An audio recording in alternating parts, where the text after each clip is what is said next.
أولا دوستان زۆر بەخێر بن بەناوی ڕێکخراوی ئازادبوونەوە بەخێراییەکی گەرمتانە بین خۆشحاڵین کە لێرە ئامادەن ڕەنگە زۆرینەتان ئاگادار بن ئێمە هەفتەی پێشوو هەر لەم شوێنە ڕۆژی یەکشەممە هەفتەی 2019 گفتوگویەکی لەم جۆرەمان ڕێخست لەژێر ناونیشانی هەمواری دەستوری عراق و هەڵبژاردنەکانی یاسای هەڵبژاردنەکانی عراق و پەیوەند بە پرسی کوردەوە وەڕێز دکتۆر یوسف محەممەد سادق جێگەی سەرۆشی لیژنەی هەموارکردنەوەی دەستوری لێرە ئامادە بوو بەباشمان زانی بە درێژکراوی ئەم بابەتە لەسەر پرسێکی گشتیتر و گرنگتر قسە بکەینم بۆ کە چاکسازی لە سیستەمی دادوەریدا بە هەمان شێوە گفتوگویەکی کراوە زۆر بەڕێز دادوەر ڕزگار محەممەد ئەمین بابەتەکەی خۆی پێشکەشەکە لە ماوەی پرسپولەکە ئێوە توان لە کاتی پێشکەشکردنی بابەتەکە سەرنج و تێبینی پێشنیا و پرسیارەکانتان بنووسنەوە دوای ئەو پرسپولەکە دەگەڵ گفتوگۆ بێتەوە هەر هاوڕێیەگەر دۆستێک دەتوانێت چەند خولە سێ خولە بۆ پێنج خولە ڕاو سەرنج و پێشنیارەکانی خۆی دەربڕێ و دواتر بەڕێز دادوەر ڕزگار حەمامین وەڵامی پرسیار و سەرنج و پێشنیارەکان هاتەوە زۆر سوپاس و بەخێر بن زۆر سوپاس بۆ ئەمەندی کاکەمیجان بابەتەکەت فەرمو پێشکەشکردن و دوای لە پرسپولەکە تاوە ماشاءالله خەڵکە مهمە لێرە هەر نەمێرە کاک تەحسین باسی ئەوەی بۆ نەکرد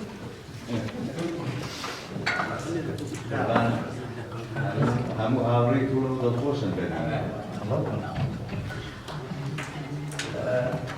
لە ڕاستیە فکرەکە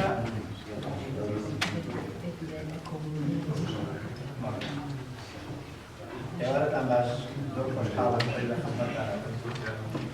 ئەم بابەتە کاتی خۆی دکتۆر یوسف سەرۆکی پەرلەمانی کوردستان بۆ کاتە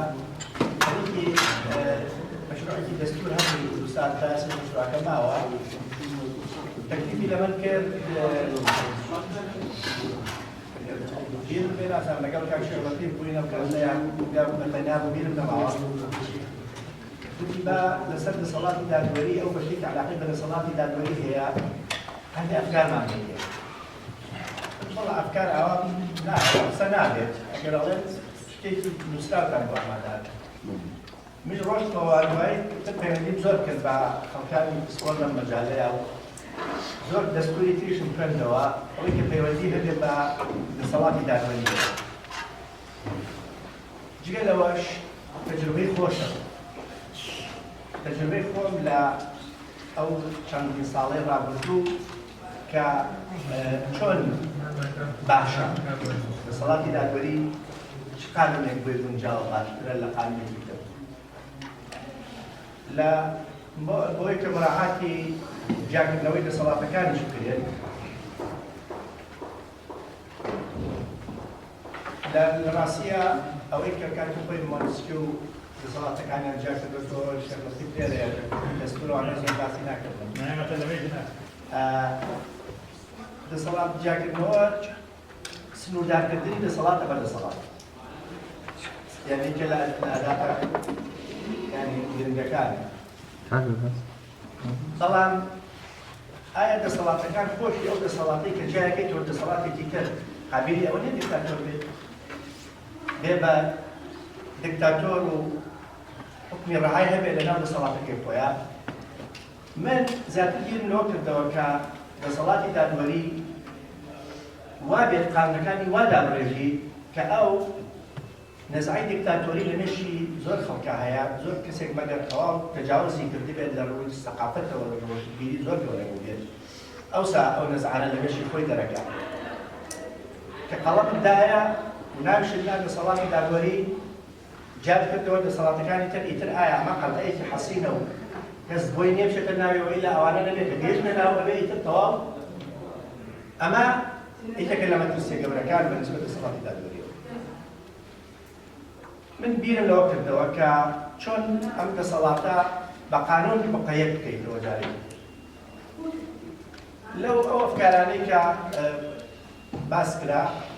مقارنەی قانون دەسەڵاتی دادوەری یەکەم وەی خۆمان هەمانە قانون دەسەڵاتی دادوەری چۆنێتی دانانی سەرۆکی مەحکەمەی تەمیز ئەندامی مەحکەمەی تەمیز جێگرانی محکەمەی تەمیز سەرۆکی دەسەڵاتی دادوەری یان ئەنجومەنی دادوەری پێڵێن لە ڕاستیە دەسەڵات نابێت سەرۆکی هەبێت دەسەڵاتی دادوەری دەسەڵات مجموعەیە ئەجیزەیە یان نابێت سەرۆکی دەسەڵاتی دادوەری ئەکرێت کۆمەڵێک ئەجیزە هەبێت هەرێکە سەرۆکێکی هەبێت دواتر ئەمانە بە تەنسیق یانی شەکانیان دەکەنەوەیەوە ئەوەی کە لەم مەشروعانم بەباش بزانی و داخل بە هەر 21 ئەندامەکەی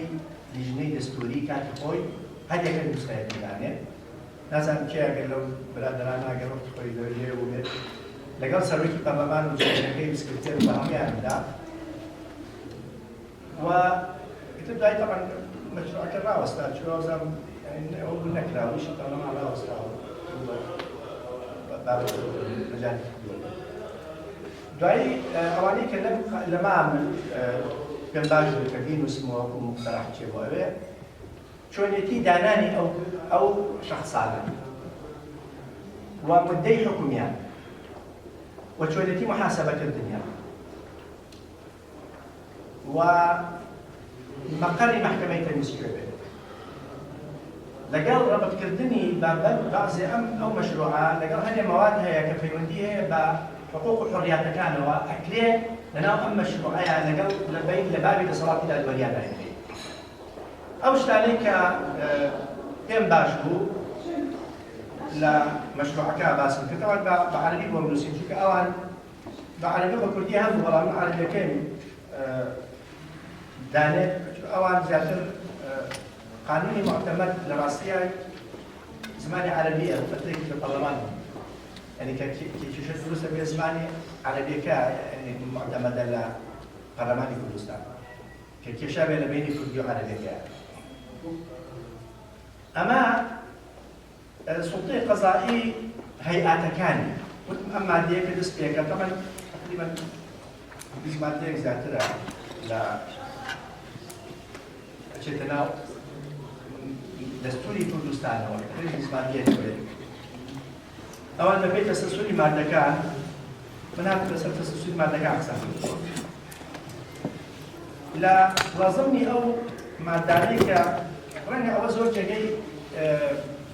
ئیتمامی ئەوە نەبێت مادانەی جێگەی ئیتمامی ئەوە نیە لەوانەیە یعنی بەسەریان بڕۆم لەناو هەیئاتی دەسەڵاتی دادوەریە پێم وا بوو کە مەحاکمی عەسکەری و مەحاکمی نیوەی ئەمنی داخلیشی تێدا بێت و بۆچی ئەمەش ئێستا دەسەڵاتی دادوەری مەحاکمی عەسکەری و مەحاکمی پێشمەرگە و پۆلیس و ئانیان دەرکردووە لە مەنزومەی دەسەڵاتی دادوەری کوردستان ئەوان بەجارێکەکەن لە کاتێکە پۆلیس مەحاکمی پۆلیس هەیە بەس تەمیزەکەشی تا ئێستا لە هەرێمی کوردستانە لە يعني محكمة تمييزي مدني هرمي كردستانا بلان لناو لصلاة دادوەری اعتباريان ناکە محكمة عسكري سەرۆکی محكمة عسكري تمييز مدنية خاصية بلان ئەوانیشیان ناکەن لەناو ئەنجومەنەکەوە ئەمە بەشێکە لە تاکڕەوی لەناو قازیەکانە لە سەرکردایەتی قازیەکانە بۆ ئەوەی برای من ئەنجومەنەکە کە ئەنجومەنی دادوەریە ئەوان نێن لەناو ئەنجومەنەکەوە ژمارەی ئەوان لە کەمترە بێت بۆ ئەوەی بڕیان دەرکەن ئەگەر ئەوان خاتە ناویەوە بە دڵنیایەوە ئەوان ڕێی خۆیان نەبێت و لە تەسویقی ئەوان دەوری خۆیان نەبێت من لەناو مەشروعەکە ئەوم کردووە کە ئەو هەیئاتی سوڵتەی قەزایی هەیئاتی سوڵتەی قەزایی لەمانە پێک بێت لە زمنیانە ئەوەی بەشە کۆنەکەی خۆی لەگەڵیشیا غرفەیەکی دەستوریم اقتراح کرده بوو لەناو محکەمەی تەمیزدا چکە لە کوردستان ئێستا محکەمەی دەستوری نییە محکەمەی دەستوری نییە ئەو تەجروبەی غرفەی دەستوری هەیە لە کوێیت هەیە ئەو تەجروبەیە ئەکرێت لەناو محکەمەی تەمیزدا بە بەعزی ئالیات کە لێرە تەنزیمم کردووە غرفەیەکی دەستوری هەبێت چکە ئەم دەستورەکە دانرا ناکرێت یا ئەبێ هەر محکەمەی تەمیز دانیشتنەوە بکەن یان ئەبێ غرفەیەک لە غرفەیەکی دەستوری بێت لەناو محکەمەی تەمیزدا ئەوان بەد بکەن لەوەی کە ئایا ئەم قانونە یا ئەم تعلیماتە یا ئەم نظامەکە دەرەچێت ئایا دەستوریە یا دەستوری نییە لە هەرێمی کوردستان ئەبێ غورفەیەکە بێ بۆ تەماشای بکەن. ئەوە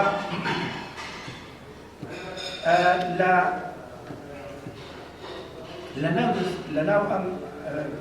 بابەتە بە زۆری ئەڵێن قازی قەضاء مستەقیل لە دەستورەکان ئەوە ئەڵێ القەضاء مستەقیل يعني قضاء سابق. برأيي من أبي قاضي مستقل بلا فيش يعني قاضي مستقل.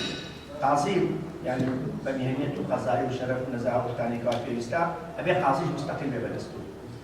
مستقل ومحايد به. مستقل بتنها كافينية.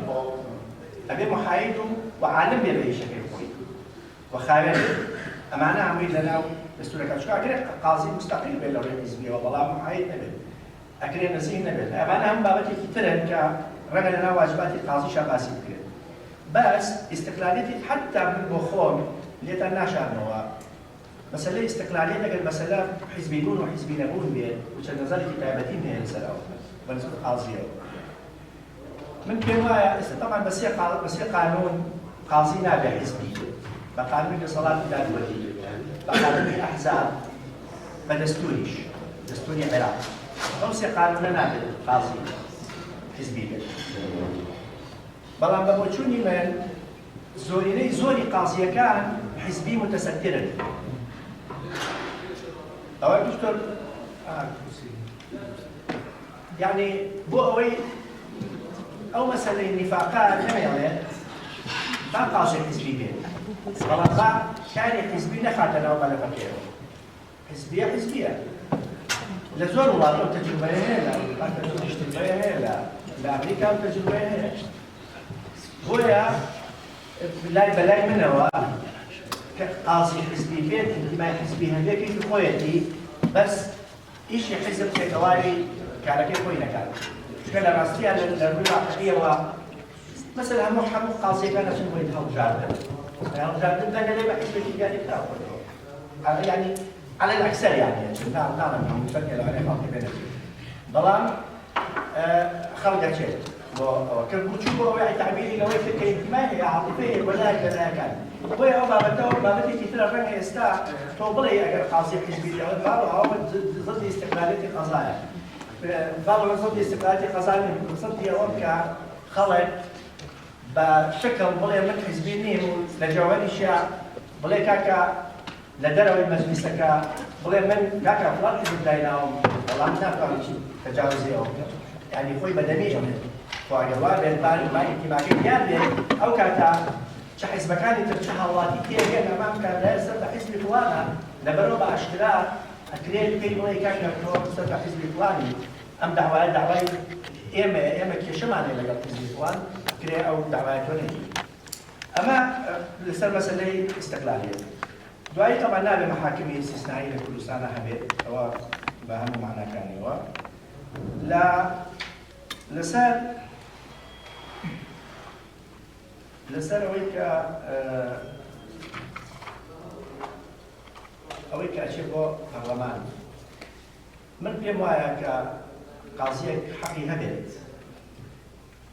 طلب شيء البرلمان انتداب فكرة بعضوية السلطات كانت و بيش قرأته وش ولا كل خوي أجر لكاتك أو مهمة طالب يعني أو منعي لأنك استقالتك شو شكان أجهزة كان يكتب طاقة الفلوس من يكتب دين هو حقي هبل كسر لمجال تشريعية باشا وما وياك انتداب كده دواتك قرأته وش ولا كل طبعا لا ما أبي قاضي أجر شيء انتماء حزبية بس هو مخالطيك حرية الرأي التعبيري أبي هذا أو بعمل كنادة كسرية ففي مشروع يسوي لك لا لو أنا كان بس بقول وقتك ومن كما أشمسال أو بعمتي شون قاضي تمييز وسلوك كان دعني وشون تعامل يعني بعمتي لا استا شونا وأوقات شونا استا شونا استا مجلس كيف يعمل مجلس قضاء سلوك كي سلوكي محكمة تمييز نائب كاني نائبی ئەو مەجلیسە نائبی سەرۆکی محکەمەی تەمیزە. ئێستا تەحدیدەن سەرۆکێکەیە کە سەرۆکی ئەنجومەنی دادوەریە و سەرۆکی محکەمەی تەمیزە لە عینەتدادا. دوو جێگری هەیە، هی محکەمەی تەمیز جێگری یەکەم و جێگری دووهەم. سەرۆکی دادگای ئیستینافەکان لە کوردستانە ئەندام لەو ئەنجومەنە. ئەمە ئەنجومەنی دادوەریە. ئەنجومەنی دادوەری جایە لە محکەمەی تەمیز. من لێرە لەم مەشروعە ئەنجومەنی دادوەری و محکەمەی تەمیزم زۆر لە یەکجا کردوتەوە. ئاهەمیەتم داوە بە محکەمەی تەمیز کە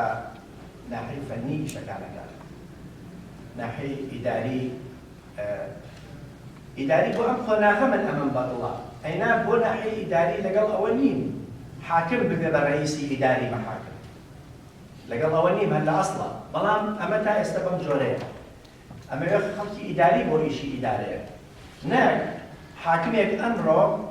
لەگەڵ حاکمەکانی تری برادەریایەتی بەیانی بەم ئالیەتەی ئێستا کە هەمانە لە کوردستانە ئالیەتی تەمان زۆر جار ئالیەتی حیزبی و شخصی ئەوانەیە ئەبێ بە ڕئیسی ئیداری ئەوانی کە یەکسەر ئەوانی کە هەموو قەمعەکان یا ئەخلاقیاتی تەعاملی لەگەڵ قازیەکانە نامێنێت. هەردووکیان یەک شتن بە یەک ماستەڵ جارێ ئەمە ئەقدەمترە لە تریشان. بەس بینی کێشەی دەرونی هەیە لەوانەیە یا کێشەی نەزانینی لە مەسەلەی ئیدارەوانە ئەبێنیت بەلبەلەیەک دروستە بێت ئیدارە تووشی خەلەل بێت و خەڵکیش تووشی زەرەر بێت. لێرە ئێستا ڕئیسی ئیستینافەکان سەرۆک و جێگەی تەمیز ئەمانە لەگەڵ سەرۆکی داواکاری گشتی لەگەڵ سەرۆکی شتاتی قەزایی ئەمانە ئەنجومەنی دادوەری ئەمانە دەیبەن بەڕێوە. بەڵام بە بۆچوونی من لە چۆنێتی دانانی ئەم سەرۆکە چۆن دانرێت قانونەکە مەجالێکی داوە. بەس ئێستا تەجاوزی قانونەکە کرێت زۆر جار ئەبێ لە بینی ئاعزاکانیانە سەرۆک هەڵبژێرن بەبێ ئەقدەمیەت. و دوایەوە جێگە هەڵبژێرن بەبێ ئەقدەمیەت لە بینی ئاعزاکانی محکەمەی تەمیزە. ئەبنە هی ئەنجومەنی دادوەری لەو کاتە. ئەنجومەنی دادوەری ئیدارەکە محکەمەی تەمیز ئیشی قەزائیەکات، ئیشی فەنی دایرەکانی مواطنین ئیشیان هەیە کە قەزیەکانیان نەگلاکرێتەوە ئەچێتە محکەمەی تەمیز. من بۆ ئەوەی ڕئیسی محکەمەی تەمیزم جا کردەوە لە سەرۆکی ئەنجومەنی دادوەری. ئەبێت دوو شەخص بێت، نابێت لە یەک کەسا کۆبوونەوە. و مودەشم داناوە و چۆنیەتی دانانیشم داناوە. نابێت مەسئلەی عەلاقەی ئەو کاتە قانونەکە مەعالەجەی کردووە بە شێوەیەکی دیموکراسیانە ئەبێ دابنێت. بۆ نمونە ئەڵێ ڕئیسی محکەمەی تەمیز لەگەڵ نوابەکانی لەلایەن کێوە هەڵبژێرێن دەستەی گشتی دادگای تەمیز. چونکە ئەو ڕئیسی محکەمەی تەمیزە. ڕاستتر وایە دیموکراسیتر وایە خۆیان لەناو ئەو کۆمەڵەی کە لەوێن 15 کەسن 14 کەسن لەناو ئەوانە خۆیان تەرشێتکەن. لەکێ لەوانەیە کە لەو قازیانەی کە ڕەغبەتیان هەیە بۆ مدەی خزمەتیان لە 3 ساڵ کەمتر نەبێت لەناو محکەمەی تەمیزە بە ئیقتراعێکی سڕی مباشریش و بە ئەغلەبیەی مطلقی بینی هینی ئەندامەکانیان. طبعا لەم حاڵەتەیە ئەبێت ڕئیسی محکەمە پێشەوەی ویلایەتی تەواو ببێت بە 30 ڕۆژ ئەبێت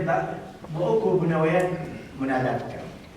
ئەگەر ئەویش نەیکرد خۆی لە ماوەی 30 ڕۆژە گەورەترین کەس بە تەمەن ئەبێت داوای ئەو کۆبوونەوەیە بکەن. چونکە جاری وا هەیە سەرۆک نامێنێت یەکێک بە نائب دانرێت 2 ساڵ 3 ساڵ نائیبە و سەرۆکایەتیشەکە. و ئەو ئالیەتەش نییە ئالیەتی هەرشێکوامدرا. ئێستا لە کوردستان ئەو حاڵەتەمانە بۆ مای 2 ساڵ جاری لەم ئەخیرانە ئەوەی کە دەستپێکی داوە بە شێوەیەکی ئەمە کە ئەم ئالیەتە دانا تۆ لەو حاڵەتەیە محەدەدە چەندێک کە ڕئیس نامێنێت یا غایبە بێت لە ماوەی 30 ڕۆژە بێت گەورەترین کەس لەناو ئەو محکەمەیە داوا بکات کۆبوونەوە بکرێت و بە ئیقتراعێکی سەڕی لە بینی هەموو ئەندامەکانە ئەو کەسە هەڵەبژێرێت. یعنی ئەوەی تریش لە انتخاباتەکە دیارە ئەگەر ئەغلەبێتی مطلق نیوەکەی دەست نەکەوە دوایی لە زۆرینا چەندێک بوو کە دووبارە کرایەوە. ویلایەتی سەرۆکی محکەمە و نائیبەکەی 4 ساڵ بێت قابل بێت بۆ نیوەکردنەوە بۆ ماوەی 2 ساڵ بە نەفسی طریقەی کە تیا هەڵبژێرێت. معنای وایە تۆ جارێ سنووردار بکەیت. لای خۆمان ئێستا سنوور نییە. بۆ سەرۆکی محکەمەی تەمیز یان بۆ سەرۆکی ئەنجومەنی دادوەری، ینی بۆ سەرۆکی پەرلەمان هەیە، بۆ سەرۆکی حکوومەت هەیە، بۆ سەرۆکی هەرێم هەیە مدەت، بەڵام بۆ ئەم دەستگایە سەرۆکەکەی مدەی یا تەقاعد بوونە یا مردنە، چکە هیچ ئالێتێکی محاسەبەکردنی تریشی تیانە، یا عاجزبوونی حیزب ئەوە نەکرێت، ئەوەش طریقەیەکی ترە کە حیزب لێ عاجز بوو ئەکرێت، ئەوە ینی واریدە ئەویش هەر بێت انتظاری بکەن، جاری وایە تەمەن دەستکاریە کرد بۆ بابە. دوو خولەکم ماوە باشە. مەجلیسی قەزا لەکێ پێک بێت. مەجلیسی قەزا بە بۆچوونی من نابێ هەمووی حاکم بێت. ئەوەی کە ئیدارەی قەزاکە نابێ هەمووی حاکم بێت. لە ناویانە من ئەوەی ڕۆسایی محکەمەی تەمیزی عەسکەری و قوای ئەمنی داخلی و ئالەشمان هێناوەتە ناویەوە، ئەگەر غرفەی دەستوری دابنێت سەرۆکی غرفەی دەستوری و 4 عضوی تر بێتە ناویەوە. خۆی لە ئەو تەجروبەیە لە فەڕەنسا لە ئیسپانیا من ئیستفادەم لێ کرد، 1/3 ئەندامانی ئەنجومەنی دادوەری حاکمن. بەشەکەی تری غەیری حاکمن. مەسەلەن من 4 بەخیاڵم هاتووە 4 عضوی تر بێتە ناویەوە، یەکێکیان لە نەقابەی مەحامین بێ، یەکێکیان کە کەسێکی ئەکادیمی بێ لە مەجالی قانونە چەند ساڵ تری خزمەت نەبێ، یەکێکیان لە مرەشەحی سەرۆکی هەرێم بێت، یەکێکیان مرەشەحی سەرۆکی پەرلەمان بێت، بێنە ئەو هەیەتەوە. چونکە ئێستا لەناو ئەنجومەنەکە ئەگەر ئەو خەڵکانە ئەهل نەبن بۆ شوێنە جۆرێک لە خۆفەرزکردن و دیکتاتۆرێتێک دروست دەبێت کە ناتوانن ئەوانی تر مەسەلەن ڕئیسی ئیستینافە لە ڕئیسی تەمیز دەترسێت، نایبەکەیەتی لەوە ترسێت، ئەو لەوە ترسێت، ئەتوانن پێکەوە ئەو شتانەی کە بیانەوێت ئەگەر بەدڵیشی نەبێت سەیرەکەی ئەغلەبیەتی سەوت یا جیاوازی سەوت لێوە دروست نابێت بە بابەتێکەوە پەیوەندی بە دیموکراسیەتەوە هەیە. تۆ کە ئەم تەرتیبەکەت فراوان کرد، ئەو کاتە خەڵکێکەیە مەجبور نییە لەو ناترسێت لە سەرۆکی یەکەمی ئەو هەیەتە ناترسێت چی لێکە چی لێ ناکات، لەو شوێنە لابە لێ نابێت، چکە ئەو دایمەن دەوری هەیە لەم کارەکە. ئەمیش ڕئیسی مەجلیسەکەش هەر بەو طریقەیە پێ هەڵبژێرێ لەناو ئەو ئەندامانەی کە ئەبنە ئەنجومەنی دادوەری بەبێ قانونەکە، چکە تقریبا ئەبێ بە 13 کەس لەناو ئەمانایەکێکەوە بژێرن، ئەویش بۆ مودەیەکی دیاریکراو و مدرەی دیاریکراوەکەش کەمە لە 2 ساڵ زیاتر نییە ئەگەر جارێکیش بتوان هەڵی بژێرنەوە. و اینجا لە هەموو لەمەش گرنگتر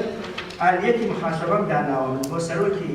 و نابێ ئەو دووە شتێکم کۆ ببنەوە، ئالێتی محاسەبەکردنیشم داناوە بۆ لە چه حاڵەتێکا لابێت پێش تەمەن یا پێش ئینتیهای مودە.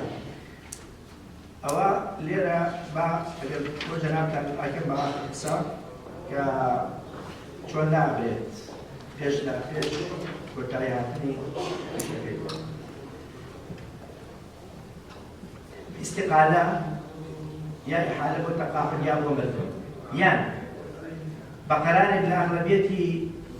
مطلقي هيئة عامة محكمة تمييز أجل شكوايا يا اقتراح ليك قاصية يا زيادة بيت تحقيق أصولي لقراءة كلجنة قضائية كتشكيل كتابة في قانون وأجل خرق عمدي كالبو دستوري أمسر وكي دزقاء أجل خرق عمدي كالبو دستوري يا انحرافي بسلطتك يا خرابي بكاري هذا الصلاة يا إهمالي جسيمي كت لا ممارسات لكارك عن الخويا وأما طبعا لنا بمن إشكال لويك لوي جنائي لوي انضباطية ومحاصرة يعني من محاصرة جنائي وانضباطيش أجل محاولتك أشتكي لماذا لسري إثبات أما بطوابي دزقاية الديمقراطية تداتي وإدارة كردن قاضیەکانیش و خەڵکیش قەلەتیان نامێنێت لەسەرەوەی کەوا مطلق و سوڵتەی مطلق هەبێت لەناو دەستگای دادوەری خۆیە کە پێڕەوی مەسایلی دیموکراتیەت نەکات ئەگەر ئینحرافی بێت. خۆی ئینسان قابلی ئینحرافە داینە قابلی لێوەیە کە قاڵبەکەی خراپ بەکاربێنێت و ئەم جیاکردنەوەی دەسەڵاتەکانە لە ئەسڵی یعنی بابەتەکە چون کە تەقییدکردنی دەسەڵاتە بە دەسەڵات دەبێت ئەم دەسەڵاتانە خۆی لەناو خۆیانە تەقیید بکرێن بە قانون و دەستان خۆش و سوپاسدان. الوقت كيف تصواني؟ السجل هذا والرزق يعني مختصري فكرك عن لسكان الخروج بيشتو بالتأكيد هر ورزق سرنجك بجميارك بسعي شيء هي درجة كافين و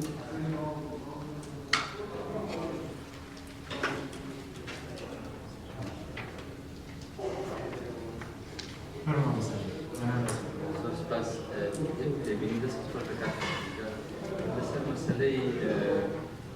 مسألة بحيث بيكون مسألة حرية تعليم اختلاط الأزور كشيء دوسي إعلامي على الدنيا كجرة مسألة برجوني بشتي برا دراسات أو كثير في مسألة دولي وسطاوة فبروي تكل كتني حرية تعليم لدين مسألة حزب يكون ممكن عكما نكر حاكمي بريد وبي وإنه مصيء أعنيش حزبين به بروي مكانته كجراوة لو مكانته أو خلقي كجويد يقرأ هم رمو بيربو تونيكا كاتك حزبي بما نايك أسايب براي من حرية تعبير تأوش ونبدأ بالشيء ده بيدا بس دبلا قد وتدرى كاركا رن داروا وبما مصيء أعنيش راسه وبما مصيء زنطوش راسه وهم ملاي مكانتها من راسه بلا مسروه هم راسه كانوا مسألة دابور راسه وزور دوسيه هي استهم البنين بأشكال دستوردان هي الآن دستوردان حزبية نكر كسك أخوي حزبي به يعني هم تانزانن كسك هم يوم شارع كومتبار تأثر دوسكي ده نختار كومتبار بكشتني خلاص يوصل لموبر صار لموبر من كم بقى كان لا أم كسبب سيرتي حزبي وبكل شارع كمال الدادوری بررس هستا و چون پیروز بیان نکرد. أو لياسا هلا يعني وفي تا استا أمري بالقبض هي لياسا تا استا طبعا إنك ستجيب نكداوا بس برسالتي حزبي ورقته كمال هست دادور هستا و پیروز بیان نکرد. پیروز بیان کوستکان نکرد. راسيا الجور حزب من كارسادة وهل أم نتيجة كيستيم الراسيا لهم كان على الميديا ولا كويتش من جوا ألين فأقصاء حزبينية بلا كوتا جناب الحواي بيني واقع واي بيني بيج ألين بوي أو ستار لا بين مثلا حزبي بنو حزبي بنو من بيجنا كم يعني نام بروجا ساكتا يعني من أول إمكانية أما أول شيء نظري خوف وما ندروا كمان بس بكو هي حزبية غير حزبية لا بروجا كمان هل بدأت هل بدأت الحزبي بني لمنع منع باستقالتها كريم زور باش بلام حزبي بونو دينه او عقيده ولا ناو يعني شلون يجي من عقيده ناو لانه انا من او حريتها بلام كاتك هو حزب بشكل او منعناك للناو بلام كاتك اشيت الناو مسألة برجون دي تشتي ولا راسيات بيت اللي بوسه ام بروجيت بس انا نابع يعني انا لا تبع حزبيه او هيك ما نكرش واضح بس واضح بس بنقول نظري فهم عليهم نا والله روني كينوا كي حزبيه بما حزبيه بلا حزب تكلام شيء كويس سپاس دەست خۆش کاکاتم من شارزای زۆرم لە یاسانی وەڵامەکە لە تێبینیە لەو چوارچێوەیە باسەکەم کە بەڕێزە باسی کرد ئەوەی کە جەنابێت باسی کردوون لە درێژای مێژوو باسکراوە جیاکردنەوەی سەر ئیسلاحەکە لە یەک بناغەی هەر سیستەمێکی تەندروست و دیموکراسیە بەڵام ئەبینین لە زۆربەی ئەم وڵاتانە کۆنتڕۆڵکردنی دەسەڵاتێک لای دەسەڵاتەکانی تر کە زۆربەی دەسەڵاتی جێبەجێکردن کنترۆلی هەردوو دەسەڵاتی یاسادانان و دادوەریشی لەوە بەکاتی لە خۆرهەڵات و لە سیستەمە خۆرهەڵاتەکانە کردووە کە ئەمە کێشەی سەرنجیە هەمووشە لای ئەوانە و تەنانەت جەناب شەڕۆن کردەوە دانان و تعیینکردنیشیان لە کۆنترۆڵی ئەوانە بۆیە ئەوە بەسمەوە بە خاڵی تری بەڕێزە باسی کرد کە حەکم ئاساییتیوانی حیزبی هەبێت يعني بڕای من ئەوەی کە ئێستا لە ژێرەوە حیزبین و لەسەرەوە حیزبینین بۆ چارەسەر نابێت تۆڕی با حیزبی بن ئەوە بەڕای من ئەبێت وەکو کتێکی هین تەماشا بکرێ ئەگەر حاکمێک پێوەستی ئینتیما و پەیوەندی حیزبایەتی هەبێت خاڵێکی تر دیاریکردنی ماوە بۆ ئەندامانی دەستگای دادوەری و سەرۆکی ئەندامانی دەستگای دادوەری ئەوەی من معلوماتی کەم لەبارە هەبێت لە زۆر شوێن ئەندامانی دەستگای باڵا و دەستگای دادوەری بۆ مەدەرحەیات ئەبنە ئەندامی ئەو يعني مقاطعة معكم بس من بس من ناحية إدارية بريوبرنكيتي أما أكو عضويتي بيتو بعضويتي محكمة تمييز اعتيادي أو جناب تفرمي مثلا على محكمة دستورية أمريكي أو ثمن بيان مفتوحة محكمة اتحادية باليام ثمن بيان هنا كراويس أكيد ثمن دو زيادة ببلا وكو تعزيتي تمييز من أول بو أوي استغلال موقعكين نكاكا بريال بدستا بريال إداري بدستا لإداركها دبي تنمية أبي ولا إداركها أبي تحديد بكري ولا إدارك الدنيا أبي ودي ولا أبي أكيد أجر لإدارك لا دا نسروي مجلسي دار ولي دار بيتو بحصلي محكمة أو محكمة كجايش. من بتقول كلام كبوي دزجاي دادولي أو دزجاي سباقون عن الفكرة بك كنترولي سيستم لا دزجاي دادولي يعني دزجاي دادولي خيكة أو هالشيء خرابي خيلين خيكة خرابي سلامات ما خيكة خرابو تيبرا شارسري أو برايم بوا أشياء كحاكم بيمنت كده يعني هر كاتب الحاكم بيمنت نبي اللي بينواع بيمنت نبي اللي بوزراني بيمنت نبي الانتماء بريطانيا نادر حاكم في رئيس الدروستا وهو بيمنت كدنا يكيو بك براسي أفهم مدى الحياة يكيو كتأمين كدني بجانب بوزراني بي لا يخلطوا أول شكل ببرايم أول شهر سرك حاكم كان بيمنت كلين كبيمنت كران براسي حاكمي آزاو حاكمي تل ليك جاء منه يستا للدوخي يستا إيما تانتواني دزگاه دبیر راسکینو ناتواني براسي سيستم سياسي راسکینو أو بيويسي بكمال حاكم محامي زور لخوردو جري وآزاه كبوكو تاغنا وكو أويكش هميان بسپوري كاني وشار زيانه يك بگرنوا لدزگاه شارسبتين دزگاه دادواليو دست بيبكن بوي سيستم سياسي قرأت السرستي كوي كأمتى إسلام أو جولين نابين رنجا ليرا حاكمي ليه محامي ليه حاكم هاويستي كان أبي وتقول جاش هاوستا كان هنا يعني باشا كشيء لجياتي ويكا هيرج برانا و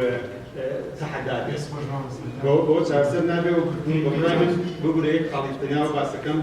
داناني نوني سلوكيري ونوني برلمانيش لا أو جمهورية دولية جوري كتب هذه سنة لو تيكو تبني دسوات كانوا كفزودي أمام فرصنا. راسا إما خلفوي راح مراسية دانان تعيين قاضي وأساسا. تعيين قاضي لما كلية قانون ولا سبيكا توشون كلية قانون مقبول أكيد. كلية قانون مقبول كده باتر أو بروسيك قاضي كان تعيين كده. أول تو بعض الشيء تو افتراض كقاضي تبي تحط المتكال لا خاوێنی ولا علم ولا توانایە بەڵام ئێمە کە باس لەواکەین ئەم دەسەڵات دەبێت دەسەڵات محدد بکرێن لەبەرەوەی کە تەوەقوعی ئینسانی واکەی کە خراب دەسەڵاتی خۆی بەکارهێنێت ئەما بۆ دانانی قازی لەبێ ئالەتی تر هەیە ئەویش کە معهدێکە تیا تەخەڕجەکە و معهدەکەس لەسەر چ بنەمایە وەریەگریتیایە و چۆن دەرسی پێڵێتەوە چۆنی ئاماداتی بۆ قازێتی ئەینە تۆ چۆن ئازاد یەکەی يعني مراسي آزاد بون يكي بشكل علاقي بشخصي خوي هي إنسان علاقي بوني يعني شو آزاد يكي تو كسي كان بيرتبط أو ناقنة تواني به آزاد به هل الرجال ترسابي ولا الرجال دودوليا به هو كأجر سر خوي لي رئيسي به أو زحمة تواني شجاعتي كان زرقتي أبي حدودي ولا من إلى به دەستخۆش کاکزگار پێم وایە بابەتێک صرف قانونیها و ئێمە لە هەرێمی کوردستان دەتمان لەسەر قانون نەکرد قانونمان زۆرە بەڵام ئالەتی جێبەجێکردنی قانونەکانمان لاواز وەزارەتەوە و دەسەڵاتی سیاسی بە کۆی دەسەڵاتی سیاسی و دەسەڵاتی ئیداری لە هەرێمی کوردستانە دەسەڵاتێکی گەندەڵ و بۆگەنە و ئەویش وای کردووە دەسەڵاتی دادوەری ئێستا کاتە ئەو حاڵەیەکی ئێستا لە خراپترین کاتیدا دەسەڵاتی دادوەری چەند ساڵێک پێش ئێستا لە کوردستانە بێکەوتوڕی نەبووە بەڵام زۆر باش بەڵام ئێستا بە تەواوەتی حیزب دەستی گرتووە بەسەر دەسەڵاتی دادوەریە چ لە مەجلیسی قەزا چ لە محکەمەی تەمیز چ لە ئیستینافەکان و دەرەخوار و وێنەخوارەوە هەر لە تەعیناتی حاکم هەر لە ترس هەر لە ئیخراکردن هەر لە ئیرهابکردن لە هەموو ئەمانە دەسەڵاتی سیاسی و حیزب بەردەوام و تا ڕادەیەک سەرکەوتوو بۆ جێگەی خۆی کردوتەوە من پێم وایە گەر ئێمە جوانترین قانون لە دەستور و لە قانونی هەرێمی کوردستان دەسەڵاتی دادوەری بەڵام ئاگرەتی جێبەجێکردنەکەیە کە نەهێڵن جێبەجێ بکرێ و دەسەڵاتی تەنفیزی وەک ئەگەرسۆ باسی کە دەستی بێتەوە بەسەر هەموو جملەکانە وحیزب لەڕێی ئەوە دەستی بێتەوە بەسەر جملەکانە پێما بێ ئەو قانونەش دەبێت لەسەر مەرەکەی سەر وەرەقە و جێبەجێ نابێت. ئێمە بۆ ئەمە پێویستیمان بە ئەوەیە ئێمە شارە بکەین لە دەسەڵاتی سیاسی ئەم شارەش بە تاک و بە ئەوە ناکرێت بە گروپی بچووکیشدا کرێت بە گروپی گەورە ئەکرێت و بە کۆی حاکمەکانەکرێت. حاکمەکانی ئێمە ئێستا لە هەر کەسێکیانە پرسی کە لەگەڵیانەدا ئەنیشین بە تاک خۆشیان ناڕازی لەو بارەدا بەڵام کەسی جورئەت ناکات گروپێ دروستکە و شارێ دروستکەین و بەجارێک ئێمە لە کەلان ئەو شارە هەبوو بەڵام بە هیچ وێنێک بۆ پشتیوانیەکان وەک پێویست نەبوو پشتیوانی هەبوو لەم لاو لەو لاوە قسەیەکدا و کۆمیتێکیان بۆ نووسرا و کەسێک سەری لێنەدانێت تێمەکان وەک قەلەمانەکەدا بەڵام نانگرتنێک دووردا لە چێک دەستگای ئیسلاحەکان لەلایەن حاکمەکانەوە یا لەلایەن محامیەکانەوە ئەم هەموو محامیەمان هەیە ئێمە کاتی خۆی حاکم محامی ئەتوانێت سیستەمی سیاسی وڵات بلەرزێنێ من تەمەناکەم ئێوەش کە ئێستا خۆشتان ناڕازی لەم دەسەڵاتە بە هەمومان محاولە بکەین کە لە خزمەتی هەرێمەکەمانە لە خزمەتی ئەو سیستەمی سیاسی شارێک بەشێکە لەو شارانە ئەوەیە بەڵام بۆی ئاڵێنیانی ئەبێ دەسەڵاتەکە ئەو کاتێ دەسەڵات بە دەسەڵاتەکەی دەسەڵاتی ناو خۆیە تۆ قانونێکت بۆ دانا چوارچێوەت بۆ دانا ئەو کاتە جزئیەکە لە حەل شەرط نییە حەلی تەواوی بەڵام جزئیەکە لە حەل. نیازخان فەرموو. هاوڕێنم کاتتان باش کات حاکمزگار زۆر دەستخۆشی یەکەم هەڵبەت ئەمە بابەتێکە ساڵانێکی زۆرە بەشێکی زۆر لە یاساناسەکان ئێمە لە میدیا ڕێکخراوی کۆمەڵی مەدەنی باز لەواکەین چۆن ئەو موئەسسە زۆر گەورەی کە گوزارش لە دەسەڵاتی دادوەریەکان لە هەرێمی کوردستان بەرەو ئەوە بەرین چاکسازی ئەنجام بدات. لە ماوەی ڕابردوو هەر بۆ بە بیرهێنانەوەیەکی زۆر خێرا تەبەن هەنگاومرا کۆبوونەوەمان کرد چون لەگەڵ سەرۆکی ئەنجومەنی دادوەری دانیشتین بەشێکی ئەو برادرانی کە لێرە بوونیان لێرە نەبوون ئەمە بۆ دەواازەیەک بۆ ئەوەی دوای کۆنفرانسێک بە ئەنجام بگەێنن لە هەولێر قەراروا بوو کۆمەڵێک چاکسازی کرد ئیتر دوای ئەو باز معاشی دادوەر کرا و باز لە کۆمەڵی بابەتی تر کرا خەریک بوو بابەتە هەرە سەرەکیەکانی تر لە یاد دەکران کە ئامانجەکەی مەسلەی چاکسازی بوو لە دەسەڵاتی دادوەری هەر لەسەر ئەو نقطانەی کە کاک حاکمزگار باسی کرد بۆ نمونە لە هەنێک شوێن ئەوەی کە ئەمرێت کەسەکە یا تەمەنی تەقاعودی دێتەنات فەساد لەناو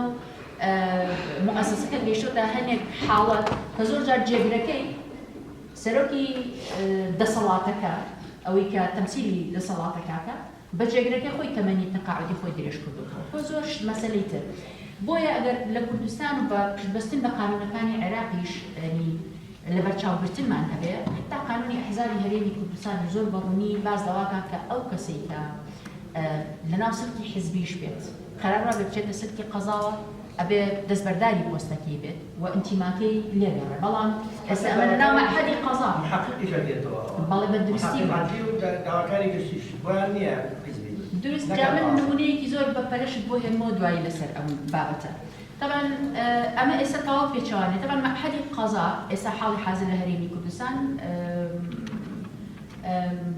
جەنابەت و ئێوە هەرێکێک لە برادران ئاگادارن لەسەر بۆتە بابەتی 50/50 لە بین پارتی دیموکراتی و یەکێتی نیشتیمانی کوردستان کە هەنێک هێزی تریش هەوڵەدەن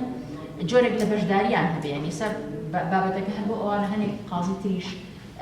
بە تەسبی حزبی لەوێ وەربگیرن چونکە پرۆسەی وەرگرتنەکە ئێستا کێشەیەکی زۆر گەورەیە بۆیە قابیلی ئەوەیە لەناو ئەم پرۆسە و سیستەمە کاتێک کە باز لە دادوەر ئەکرێ ڕاستە دادوەر تەمسیلی جێبەجێکردنی سیستەمەکە ئەکات بەڵام دادوەر بە تەنیا کافینی ئەگەر کۆمەڵێک یاسایی هاوکات و هاوپشت نەبێت واتە دەسەڵاتەکان نەخێنەوە سەر ڕێچکەی خۆیان لەگەڵ ئەمە ئەنجە تۆ ئەتوانی زەبتی دادوەر بکەی کاک حاکمزگار ئەگەر نا بەبێ ئەوە بەڕاستی ناکرێت و مشکلی زۆر گەورە بێ هەر بۆ نمونە باز دەواکەین ئەچتە بەردەم محقق عەدلی لە هەر یەکێک لە مەحکەمەکان بۆ نمونە هەندێک جار تۆ کەسێک کە خەسمتە لەگەڵتە مەسەلەن سکاڵای هەیە لەسەر نوێ پێشێرکاریەکانیان تۆڵات کردو لە ڕێڕەوی دادپەروەری و بەدیهێنانی دادپەروەری لە پرۆسەکانی دادبینی بەگشتی 9088 پێشێرکاریان تۆمار کردووە یعنی بەڕاستی مەحدودە لە ماوەی تۆ 11 ساڵ ئەمە بەزەوەی کە بینراوە بڵێ بڵێ خۆ پێشکاریەکان هەموو وا کراوە ئەنج ئەمە جیا لەوەی ئێستا حاڵەتی تر هەیە کە مەترسیدارە دەسەڵاتی جێبەجێکردن و دادوەری متفقن لەسەرەوەی هەنێک مجرم نەگیرێت یعنی کارەساتەکە زۆر لەوە گەورەترن کە بین ینی لەمە تەنیا مەسەلەی قازی کۆی بکەینەوە ڕاستە گرنگە زۆر بابەتێکی گەورەیە خۆمان بەریەکەوتنی بەردەوامانە ئەنجا نقطەیەکی تر قازی ئێمە ئەنجا قازی ئێمە چەند قازی نێرسانارن هەر بەڕاستی ینی ئەوە بڵێت حتا ئەو قازە ئەو بابەتانی کە لەوەی اجتیماعی و هەنێجارە چنە ناو محکەمەکان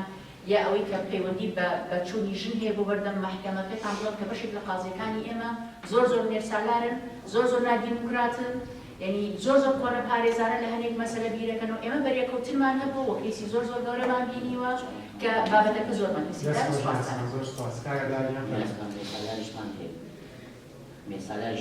مێسالارەکە تەحەوش مێسالاری نییە شتێکی ترە دەست خۆشکار حاکم لە وڵات سەرەتا دووسێت لێبێنی تیقەنی هەر بۆەوەی کە دێن دانیشتن سوودێکی زیاتر ببینین بابەتەکە گرنگە و هەستیانیش باشتر وا بوو کە سود لە داتاشۆ وەربگریت بەڕاستی بۆ تەقدیمکردنی و علاقەی بینی ئەو دەسەڵاتانان لەڕێگەی داتاشۆ شتێک زیاتر بۆ باشتر لە بۆ بەڕێز ئەگەر ئەم سوودەش نەبێت لە قسەدی دابێتوە دوو کات زیاتریان بیان سيم لايكي لايكي تو بيخليك بنيتو بالمناسبة صاحبكم كبويل بيرنجي أزاني مقر محكمة تمييز مجلس قضاء لمحكمة تمييز مقركين لكوي دانا ومن ضمن معلومات جنابان مقركي بقي مشروع دستورا وتوما لبس بعض السبب فشرني عن جانب لنا عاصمة بيت عندي كرئيسية كان شرنية وتأثير الجغرافيا مهمة لسبب كاريجري لسبب قرارات هذه الدزقة لراسية أول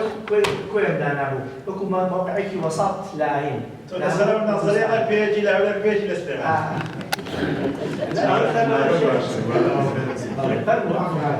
هو شنو على بينا بشيء. شو تكيني شو تكيني يعني موقع جغرافي ما قربت الأول. سلام سبارك بموضوعي وضعي دافع كامل. نظامي محاكم راسية بكموانية يعني.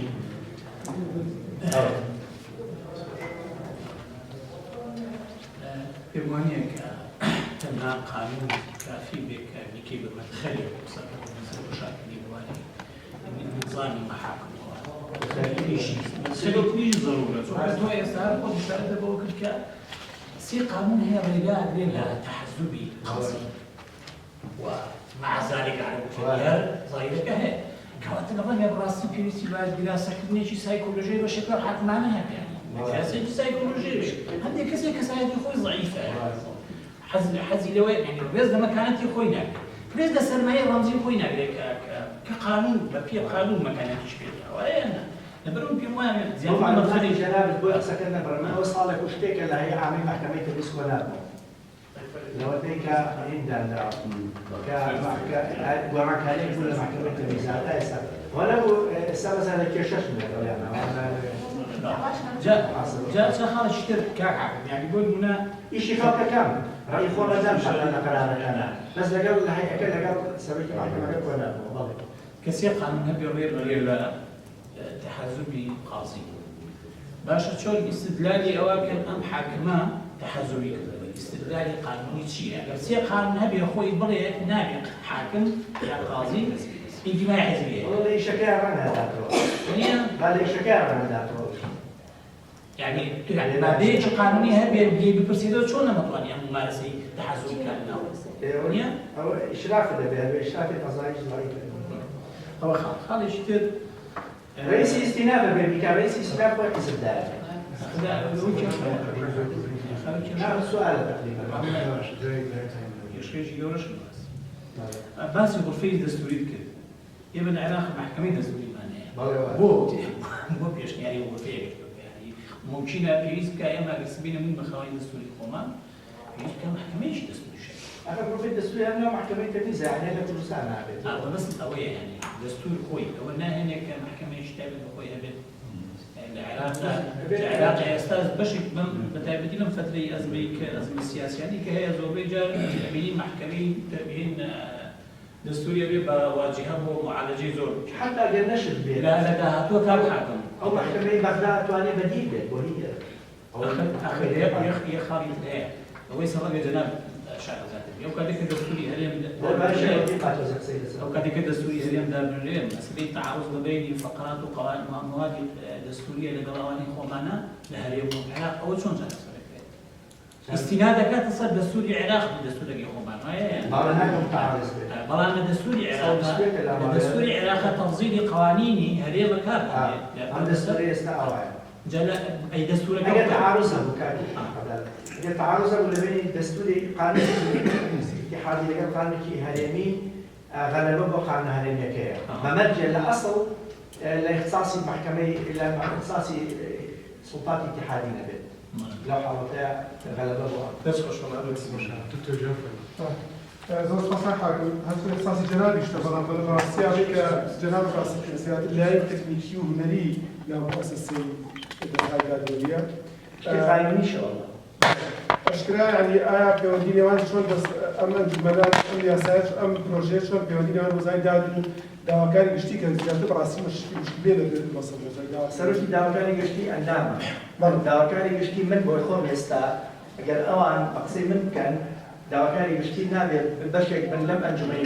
يستا تمام بس ما يجي لو كش اللي لو مسألة كبراسي فليش بداوكاري قشتي يعني شلون موضوعه برو أوش تشار السنة كموضوع. واجب خوان هم أصلا واجب بوي وقانون كان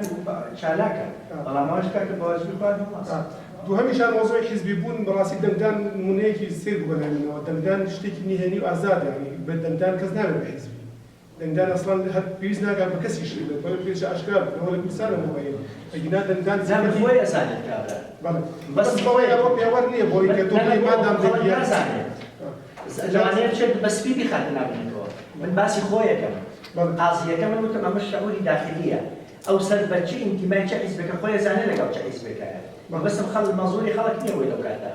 إجازة ما صحية كان أبي مش مثلا باش تدم خسكان براسي دورة إلكترونية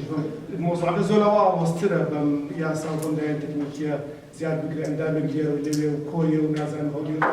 مشكلة كمان حلقة براسي مش لقينا زلوا وسترة دبروي كأيام اللي أوي قصة ياخذ ببري هو كان نخوشك بينوا لقل كاردانه وكان ياخذ لقل نتيجة نخوشك قصة ياخذ معاملة يعني قصة قال سنوي أو زميلات شيء كواكا داد وركان داد حكومات برلمان زانكو كان بيشمل كاس سنديكا رجل من نسان زي كتي زانان ورخوار بهم مؤسسات كان بوايلها أما هم منالي يفهمون وانكم الجاي هم متشنجة ولا راسي أو قصيش لقرا اسمع بيت كوز اللي هو زيادة مش نبيشه بس حزب ليس حزب درشو يستاهل زعفو يسر بفلانش حزب فلان شخص فلان جروبا دادور هي بهمان شيء ولا فلان فلان قسم غير اللي هو كده إذا كان دكتور جان عفوا أو سجنات طاولة من تكليف كلامهم بجزئيات لقاك علاقة بقائم لصلاة دادورية هي نام مشروعي دستورك من قسم سنة وكذا بس السيستم السياسي أخبور يعني أقدر بيت أو نديها أو ندم كذا أو ندادا من زور سباسي كذا كيتو كم بس بورا مسيا كم بس بيماني هيك كشيء حلقات قال روابي دستوري عراق زوج وان زور راقي كذا دستوري كردستان بورا تقام ورقا يقدو خاب أقدر يمكن يعني ديان وادي ديكتاتور هي جوانتين دستوري يعني وجوانتين سيستمي دادوري شادارش بس مخالف خاصي هنني بروجيكتو والله بيم ويا كشكل زور لو اوصل يعني هل نمونه بين مصر زانكو لما كشوا عميدي كي زان كليه سنه يبرز كده برئيس قسم ككتابه قراوه الاسر كي زانكو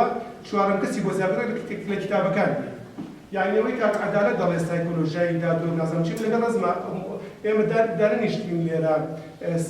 النفس بخوين بغينا ياشتي كما يلاقي بترورده بو عقليته وهي عقله السياسه كل نودك زابا ويسكي شكل حزب وفتك دو بو دصلاتي فرد دصلاتي جروب ولا عفوا كلمه يعني مش اگر حزب اگر سلطه اداريه اگر خلقي بودلي دز نكبت اشتكى بس سيستم باباكي نابا اخر خلقي بودل شيء أزاي إنسانك كخرابو تقول بدل دس النكول بس بابتي إنك من بها بس ترى مثلا جملة أبي جواب لبرز ما بوجه ذكرت سنة في موانية أما يعني چارەسەری ئەو زمینەیە بکە خۆت بەشێک دە لە چارەسەر بۆ مشکلەیەک ئێمە هەمان چونکە لەوەشە زۆر ڕاقیتن زۆر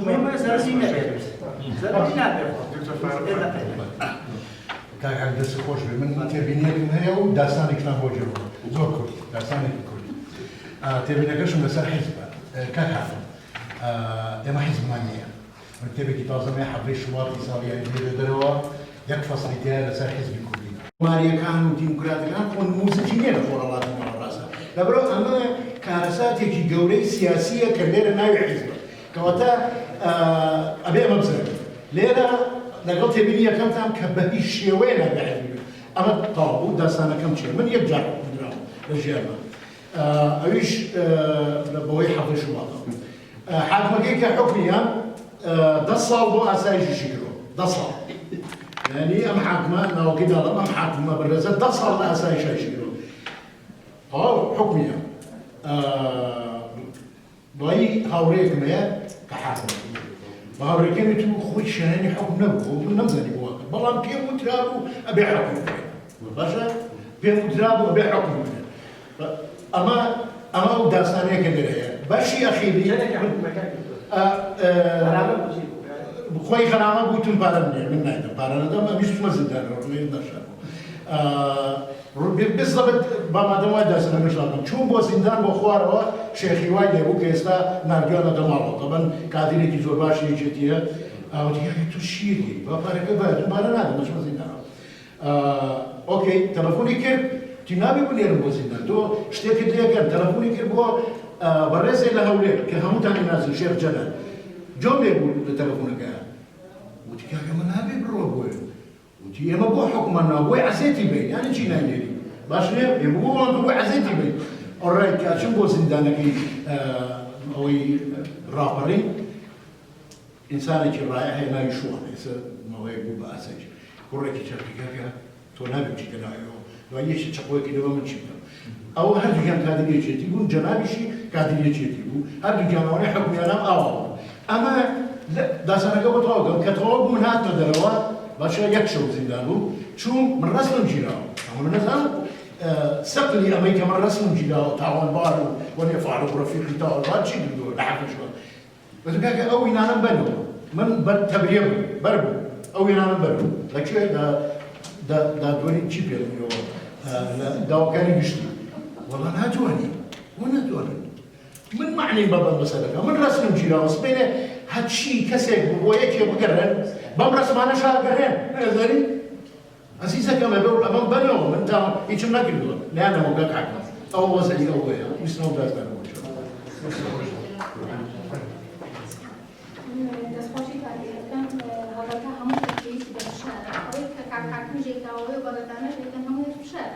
يعني كنت وأنا نقول بنيت أم صلاة تبرك وركعة إما كان فكرة شاشة معنا بلا قبل لا بركات. شكرا وبني أفهم دور جالك شكان كأنه قيوة في سكورتي شيء بوشي وينك ده يعني زيادة لحد جنكان إشكال مباراتي ما قشت مهدي ولا حق مكان سؤالي هو إذا جنكان كردو يعني هل حكم دابا زور باشتر ولا قصكيت كبيرة يعني أنت كانت كبيرة إما تشلا يا سكان منية لو يدري في بهمات ولا في كذا تحقيق كبرات تشلا عقليتها كان كأمر لهم جاي إما بريته أم عقليتها دور على مكاتين بريدة بركان ك workshop كذا يا سيمينار يا أشياء كذا يا دورين بيعمل دورة تعمل كذا بيعمل خوشة دور بيعمل خوش بيعمل أوان حساب تضيع اليوم شون أبي رخلاء يعني كذا شيء أكاديمي دورين شيء أبو كان براستي أمانتي همو بيسمع بالدورية أنا خوش ما بيسمع بالدورية هم هم كاملين بو نموني يعني همو هلا أكاد لا ناس حاكمش هلا أكاد أما لازم يبغون كليرش يعني هم إنسانين هلا أكاد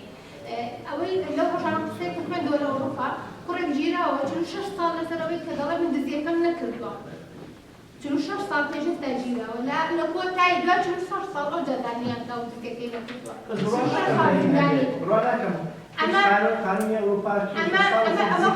أما كل باشا راسته هم كسر هلاكا بلام هلاكان يير زور بس خوش بخانجا بس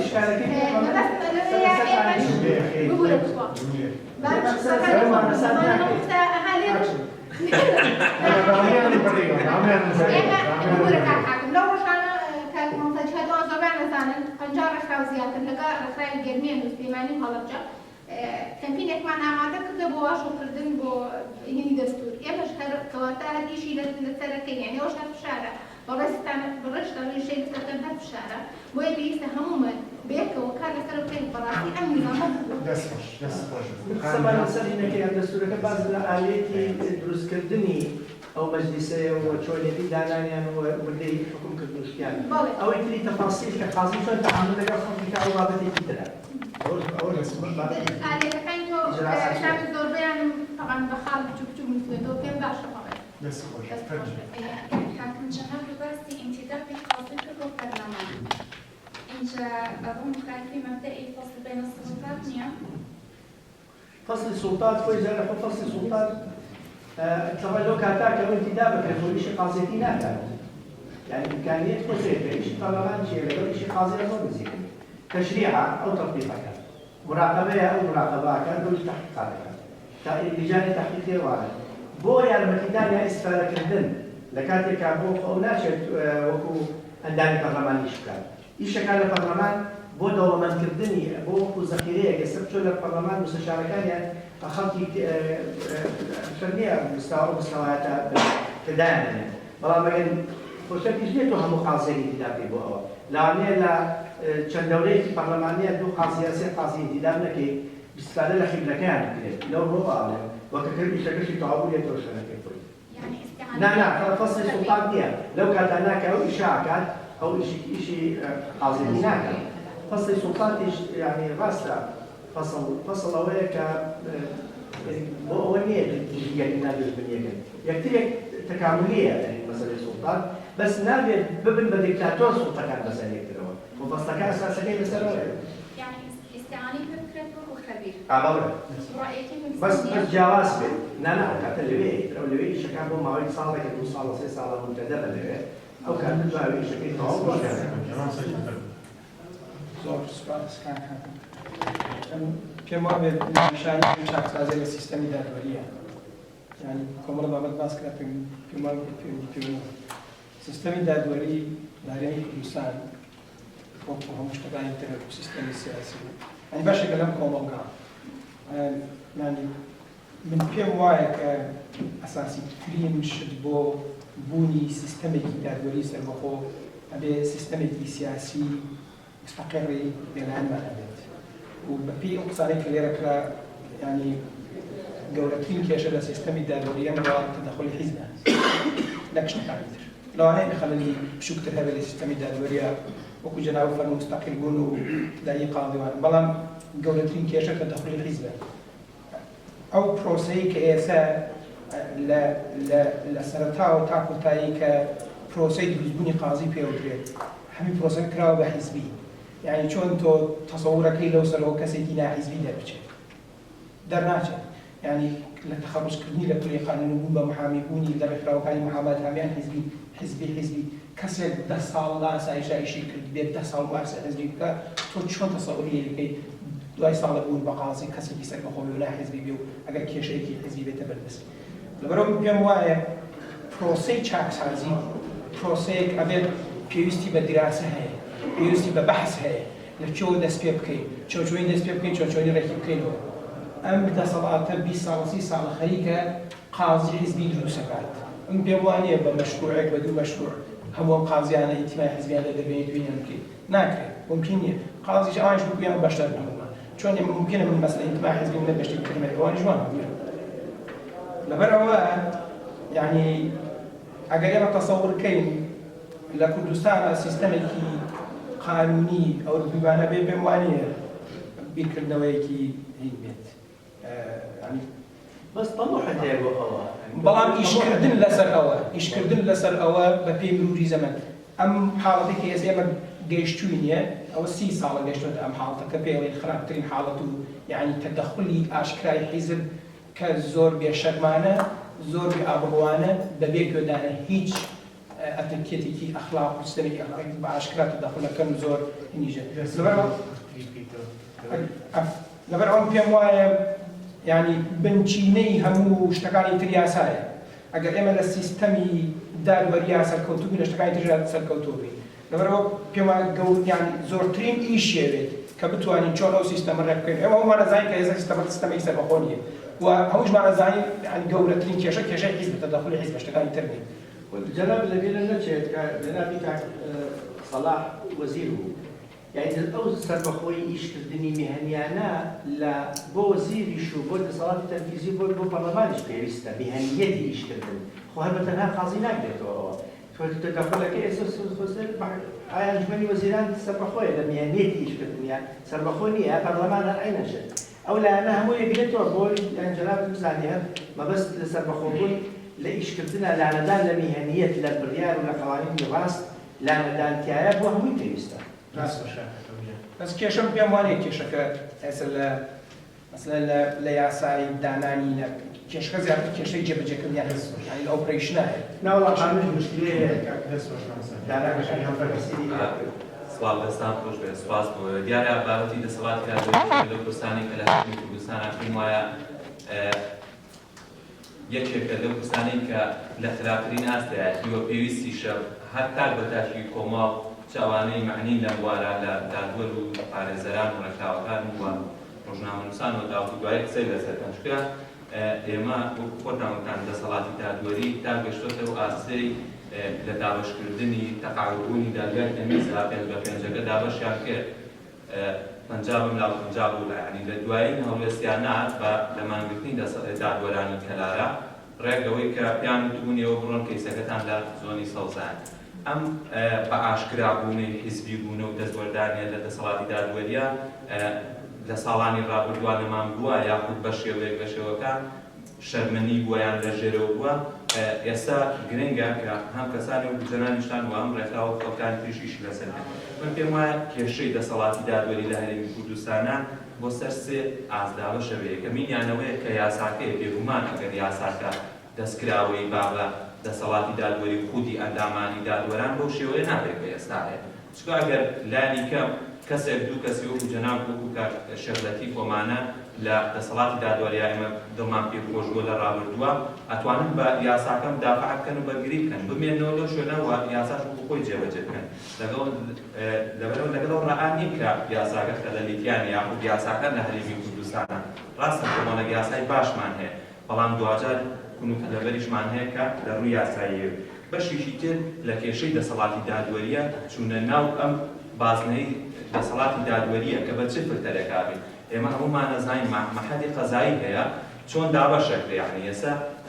خۆزگایە زۆرترین پارێزەرەکان لێرە بوونە چیرۆشی چوونە ناو محکەمەی مەحەدی قەزایی ئەم ڕایەتەوانێک کە بە چ فرتەرەکابن کە من بۆ خۆم هاوڕێک نزیکم هەیە بە هەموو ئەو مالاتانی تیا بوو هەموو خاڵانەی تیا بووە کە ماحەزەکە پێویستێتی و داوایەکە بەڵام لەبەرەوەی پشگیری و تەبەنی حیزبیشی نەبووە نەچۆتە ناوەوە بابەتێکی تر لە کێشەی دەسەڵاتی دادوەریە بەڕێزان ئەوەی نەبوونی فعالیەتی دەسەڵاتی چاودێریە بەسەردەسە یعنی دەسەڵاتی دادوەری جگە لە حیزب هیچ کەسێکیکە لەسەر و ئەوە نییە ئێستا جەنابەت بە ڕۆژەقلام بەسەر ڕۆژی کە داواکاری گشتیە داواکاری گشتی مواسەیەکە لەژێر وەزارەتی دادی هیچی تر یعنی ڕئیسی داواکاری گشتی لە گەرمیانە هاتوۆتە سەر خەت بەداخۆ یعنی ئێمەش و خەڵکی ئەم وەسەتەش ئیسفادی لەو موقیفەی دادوەرانی دادگای کەلار نەکرد کە چۆن بتوانین ئیسیسماری کەم بیکەینە نقطەیەک بۆ دەرچوون لەو دۆخی دەسەڵاتی دادوەری کە ئەمان پەیوەندیدارە بە خەڵکانی معنی کە لەو وارایشەکەن بۆیە من ئەو سەرنجەی جەنابتم پێ قبوڵ بوو کە یەکێکە لە خەلالەکانی دەسەڵاتی دادوەری نەبوونی کەسانی ئیداریە کە ئەمە لە کۆی بەشێک لە پیشەمەهنەکانە هەیە وەکو چۆن دکتۆری ئیدارە قبوڵ ناکات پێی وایە دکتۆری شەبێ ئیدارەش بێت حاکم لەگەڵ ڕێزما کەسێک قبوڵ ناکات لە ئیدارەیە بێت کە ئەخساسی ئیدارێ بچێت ببێتە بەڕێوەبەری کارژێڕی یان بێتە ژمێریاری هەر ئەبێ خۆی حاکم بێت و ئیدارەش بێت بۆ یەکێک لە خەلەلەکانی دادوەرەکانەوەیە کە تەرفیعیان بەرز ناکرێتەوە بۆ لەبەرەوەی لە سەر و خۆیەتی سراحی هەیە یا کێشەی هەیە پێم وایە یەکێک لە خاڵەکان وەشتی تر زۆرە وەتەمە ناکەم ئەم جۆرە چالاکیانە ئیستمرارێت و بەردەوامی هەبێت چونکە دەسەڵاتی دادوەری خراپی دەسەڵاتی دادوەری زۆر لەوە زیاتر لێنێکرا لە بۆچی لە تەرکیبەی ئەنجومەنی دادوەری بێ دەستکاری پێوی گۆڕی بێگومان ئەوانەی کە شتاکیان کردووە مەسەڵەن ئاگام لێ قازێک شتاکی کردووە ڕێی ساسمینا لە هەولێر ئەم برادرانش کە لەوێ شتاتیان کردووە لە ڕێسی سینافەکەی گەرمیان ئەمانە نەک شتاتەکەیان نەپرسراوە هاتن محاسبەیان کردن دراون بە لیژنەی شۆنی قوڵا کێیدا ئەو ئەنجومەنەیە کە من پێدەڵێن کە پێویستە ئەو ئەنجومەنە کە تێکردا ئەو کاتە عدالەتێکە گەڕێنێتەوە ئەو دیکتاتۆریەتێکە لە ناو ئەنجومەنەکە هەیە ئەو دیکتاتۆریەتەیە کە ئیشکالی دروست کردووە بۆ ئەوەی هەموو قازیەکانی تر وردە کەمت کراون گەرێکی بێت خەفەت هەیە ئازارە ئەو شەغلەتی تەعاملێتە استقالەشی بەڵێ زۆر سپاس بەڵام سپاسی گەرگزیارەکەم ئەم ڕاستە من متفقم لەسەرەوەی کە بابەتەکە لە قەزا و لە قانون گەورەترە لە دەرەوەی ئەوەیە بەڵام هەر خۆی ڕۆژەکە و پێشکەشکردنی و لە ئەعلام ئەمە گەورەترین ئیزعاجیە بۆ ئەوانە یعنی ئێستا بەڕاستی ئەم ئەوەی کە پێی وتە دەسەڵاتی دادوەریکە هیچ دەسەڵات نییە ئێستا پێی ناخۆشە ئەم کۆڕ دەکا و لە سیمینار لە تەلەڤیزیۆن دەرەچێ و یعنی ئێوە خۆتان بخان ناو دەسەڵاتەکە ئەمان پێیان خۆشە ئیتر چۆنەڵێ نۆی لێنەی بارە گوێزی لێنەی خڕەی نەیە هیچ خڕیان نەیە بەڕاستی ڕێک ئەو وەسفا پێیان ناخۆشە ئێستا دادوەرێک کە ئێستا بۆ خۆی لە باڵەترین دادگایە یەک پرۆژە تەقدیمەکە وڵە سوڵتەی قەزای پێویستە مستەقیل بکرێمە معنای مستەقیل نییە لای ئەوان مشکلە نییە مشکلەوەی ئەم وەسعە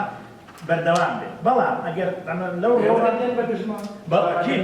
ئەکید لەم ڕۆوە ڕەنجگای سپاسی و دەستخۆشیە بەڵام بەڕاستی ئێمە جارێک پێشەوەی باز لەوە بکەین قانون یان قەزا مستەقیلکەین دەبێت باز لە ئیرادەی سیاسی بەڕاستی ئیرادەیەکی سیاسی نەک هەر نییە بۆ ئەوەی سوڵتەی قەزای مستەقیلکە من ملاحەزەم کردووە لە نەوەتەکانەوە ئەگەر کێڕی خەتی بەیانیەکە سیرکەین سەرەتا کە هاتن لە شاخاتنە خوارە چکە بۆ خۆیان پچکۆلە بوون نەخوێندەوار بوون نەزان بوون هیچ نەبوون قەزایان زۆر پێوەی هەر نزیک نەبێت وردە کە نزیک دەکەوتنەوە زۆر سەرە گەورەکانێ نەگەر زاتیان کردیان وردە پێیان تێنە یعنی وای لە هاتوو دەڵێ ساڵ بە ساڵ خۆزگەم بەس بەپار من 2004 بوو بەدادوەری شایی تێ کە بووم چوم بۆ یەکەم ڕۆژ کە چوم داوام کردن دوایەوەی سلمانخوات کە پیرۆز بێەوە بۆ بۆی باغم نەبەستەوە منیش بۆی باغم نەبەست وڵە هەر بۆ هین وڵای من نەزەرەیەکەی ئەڵێ ئیسرائیل هەموو شتێک بۆ ئیسرائیل وڵای من هاتووم ئیسرائیل نردمی دادوەرچوو بکەم یعنی لەما معناه وتم من بەڕاستی نەهاتووم بۆ پێم بڵێن کات حاکم ئەگەر حاکم بۆ بێقات لەبەرکەم و معاشم بنێ و پۆلیس تەحێم بۆ بکەم ئەم شتە شکلیانە بۆ نەهاتووم هاتووم جەوهەری عەدالەت ئەگەر بتوانم قازی پەیام بتوانم بۆ پەیامە ئیشکەم بشەکەم تا ئەو ڕۆژەی ئەتوانم ئیشی تێناکەم ئەگەر نەمتوانی لە نقطەیەکا وازەکەم طبعا زۆر هەوڵماندا لەگەڵ کۆمەڵی برادەر یەکێتی دادوەرانمان دروست کرد بۆ پێناوی کرد بێ بە فشار لەسەر دادوەرە خراپەکان و بێ بە پاڵپشتیش بە ئەو دادوەرانەی کە دەخول لە ئیشیاندا دەکرد ئەوە بوو بەداخل هەڵبژاردنمان کردبووین بە دەستەی باڵا منیش و کاگرزگاریش و حەوت کەس دوای یەک ساڵ دەستیان پێخست و هەر نەشمانزانی چۆن بوو بە قانونی سوڵتەی قەزاییمان دەرکرد 2007 کە من بە خۆمێکێک بووم لەوانەی چەند جارێک لەگەڵ لیژنەی قانونی ئەو سا لەگەڵ کاگرزگارانە بەچوین بۆ لیژنەی قانونی کە شیران حەیدەری ئەوان ڕئیسیان بوو چەند جارێکیشیان زۆر بە توندوتیژی کۆتایی هات کە پێمان وا بۆ گە سوڵتەی قەزایی مستەقیل و قانونی بۆ دەرکەین سوڵتەی قەزایی دەکەوێتە بوار و مشکلەمان نابێت پێمان وا بچێشەکە قانونەکەی قانونمان دەرکرد ئێستا قانونێکمان هەیە 2007 سوڵتەی قەزایی مستەقیل کردە لە ڕووی ئیداری لە ڕووی مالی لە ڕووی کاردیاری بەڵام خراپتر بووە یعنی بالضبط خراپتر بووە بۆچی خراپتر چونکە بۆ نمونە دادوەرێکی باش هەبێ یان ناڵم ئیشکا یان دەبێت ڕازی بێ یان کاگرزگار لە هەیە ئەحداثدان ئەحداث چییە؟ نە لەگەڵ گەورەکان نە لەگەڵ سوڵتە نەگەڵ کەسان نە لەگەڵ کوڕی مەسوولە احتیکاکی لێ منیان لە محکەمەی ئەحداثدان هەبوو کە هاتیشمەوە یان دەبێ واز بێنی یان دەبێت تەسلیم بی ئەمە هۆکارەکانی دادوەران نین دەسەڵاتی دادوەری بەڕاستی ئەم وای لێکراوە کە ئەمڕۆڵە بکەین یعنی ئێستا ئەمە گوناح بێ بڵێ دەسەڵات دادوەری ئەمەی کە ئێستا پێی دەوترێ ئەنجومەنی دادوەری دەسەڵاتی سیاسی دەیەوێت ئەمڕۆڵە ببینێ هەمان بێ وەکو شکلی بەڵام لە واقعدا لەمپەر نەبێت خۆی ناوێت لەمپەر بێت چکە بە دەلیلی ئەوەیە گە دادوەرێک بێ بە لەمپەر یان دەبێت بێدەنجیکەن یان دەبێت بێزار بێ واز بێنێ یان کاگرزگار جار موزەیەکی لێوە بێ و لە ناچاریە داواکە نەقلی بەغای بکەن یان ئێستا سزای بدەن لە ناو هەمویان دەکەن ئامانە بگەن بەشتی شخصی بۆ ئەو بۆیە بەڕاست من بەڕاستی کە هاتیشمەوە لە پەرلەمان وتیان بۆ هاتیتەوە وڵایەتمەوە ئەو برادرانی کەیکی دادرانمان دروست کرد وتم وڵای بواتم وشکەمەوە ئەویشە تەواوکەم کە تا 2010 پێم دەگەین دەم بە ئەو شکۆڵیاندا بتێن وڵای کاکە غەڵەتی وتم باشە هەمیشەکەم لە شوێنەکە نەمزانی وازێهم ئێستاش من پێم وایە بە ئەنجامی تەجروبەی خۆم بە ئەنجامی ئەوەی کە ئیشمان تیا کرد لە واقعەکە ئێمە تاوە لە دەرەوەی سوڵتەی قەزایی ئیرادەی سیاسی نەدۆزینەوە ئەمانە تەفاسیل منیش بمو هەر کەسێک بێ قانونیش چاکێن وەکو عەرزم کردی قانون بۆ چاکرد ئێستا ئەومان لاتەوە من گەڕێتەوە پشتخانەی وەزارەتی عەدڵ قازیەکانیش هەر کەسێک بێنین ڕەت ناکەن بۆیە بەڕاستی دەبێت ئێمە ئیرادەی سیاسی چاکێن ئیرادەی سیاسیش ئەم سوڵتەیە نایەوێت یعنی ئەم سوڵتەیە کە بەڕاستی نەهیمانی بە حکمی قانون هەیە نەبێ یعنی تۆ سەیرکە دوێنێەوە ڕێی جمهورەکەمەوە دێرنەوە بەحساب ئەفەندیە و خۆی لە دەرەوە قسە ئەکا پێ دوایە پێرفێکتە کەسی بەرە 5 کیلۆمتر بە ڕۆنگ ساید بێت یعنی مدیری مروری جەڵە وڵای ئەمە پێشمان قست ئەمە لە چ وڵاتێکان فەزیحەتە بەڕاستی لە هەر وڵاتێک بێ ڕئیسی جمهور و مدیری مرور و محافظ و هەموو استقالە هەرچی بێ ئوستاز هەرچی بێ غێری بۆ ئیسعاف و بۆ حەریق و بۆ هین لە وڵاتان ڕئیس جمهور بۆ نمونە جا من ئەمە بۆچی باسی ئەماکەم نامەوێت شەخسەنەیکەم دەمەوێت ئەم پیاوە کە بەحساب مۆدێرنە لە ئەمریکا بۆ کە قسە دەکات لە دەرەوە وا خۆی پیشان دەدا کە ئەمە ئیتر نییە لە مستەوای ڕئیسەکانی دەوڵەتانە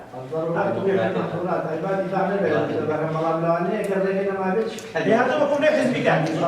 یعنی کۆمەڵیەکە نەهاتایە چی دەبوو باش ئێستا بە شخصێکە لابێت بەەوە لابێت من ئەڵێم چی ئەڵێم ئەمانەی کە حکومڕانی نەکەن بە هەر ئەفەندیەکانی بە هەر عەشایەرەکانی هەموویان عەقلیەتی عەشایەریە وخۆیان نایانێ یعنی ئەمە گوناحە شتێک ئەبێ بیر لە شتی تر بکەیتەوە و ئەمانە ئەمانە من پێشم وایە بە زەختی بۆ من ئێستا بە بەیان دەکەین دووبارەیەک موجودەکەی جنابەت زۆر پیرۆزە لە زەمانی ئەم مەنزومەیە کە نایانەوێت کەس دەنگی کە نایەوێت خڕیان لێبێت خڕەت لە گوێزەکان بێت بەڵام لەگەڵ ئەوەشدا بەڕاستی ئەم سیستەمە خۆی نایەوێت شتێکە بناوی قەزا بێت دەیەوێت قەزا هەبێ و پشتە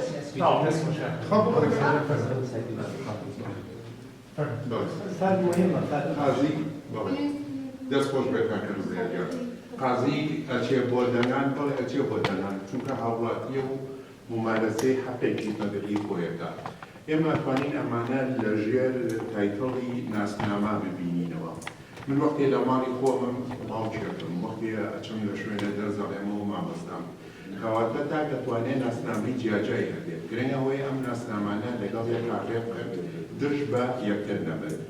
لە یەک کاتا ئەشێ مرۆڤ ناسنامەیەکی زۆر سەرەکیە بێت جەنابێ فەرموود قازی ڕەنگە لە ئیشێکا کە بەرەوڕووی ئەبێتەوە نابێت ئەم ئەو دۆرە ببیە ئەوەی بە ئینگلیزی کەڵێن کۆنفلیکت ئۆف ئینترست چونکە ئەو ئیشە ئەگەر ئەو بیکا لەگەڵ ئەوەی کە ئیمانی پێیەتی بە بێلایەن نانگەڵێتەوە بۆی لەو کاتا ڕەنگە ڕێی خۆی بڵێگەن لە بۆ بنوێت تا بێت دوای ئەوە ئەچێتە دەرەوە بۆ ئەوەی باقیار ئەو بڕیارەی هەیەانە بینە لە دوجارە کێشەی ئێمە حیزبە کە وەکو کاک دکتۆر باسی کرد حیزبی شێواوە وەکو هەموو شێواوەکانی کرد لەبەرەوە ئێمە ئەگەرمانێک کۆمەڵ بگۆڕین کۆمەڵ بە شێوەی شەخۆ دەگۆڕێت لە دوجارە بنیاتی گۆڕانکاری کۆمەڵ تاکە ئەم تاکە ئەبێ بە ئاگا بهێنرێتەوە بە ماپەکانی بەو ئەرکانی کە ئەکەوێتە سەرشانی ئەمەش ئیشی ئەم کۆبوونەوەیە ئیشی دەیان و سەدان کۆبوونەوەیە ئیشی هەموو کەسێکە کە لەناو کۆمەڵگە بە تایبەتی ئیشی ئەو کەسانەیە کە بە ئاگان و ئەزانین چی ئەگوزەری ئەمانە بەڵام یەتە سەر ئەوەی تۆ چ ڕێبازێک چ ڕێچکەیە لە سیاسێکی دیاریکراوە ئەگریتە بەر بۆ ئەوەی بتوانی ئەو زەوتوانایی کە هیچ تاکە لە دوجارە گەورەترین ئەمشوڕۆ ژێنێکە خوارەوە چۆن ئەتوانێت ڕێکی بکەیت فەرمووتان دەسەڵاتی سیاسی ڕاستە دەسەڵاتی سیاسیە و گەندەڵی پاشخانی هەیە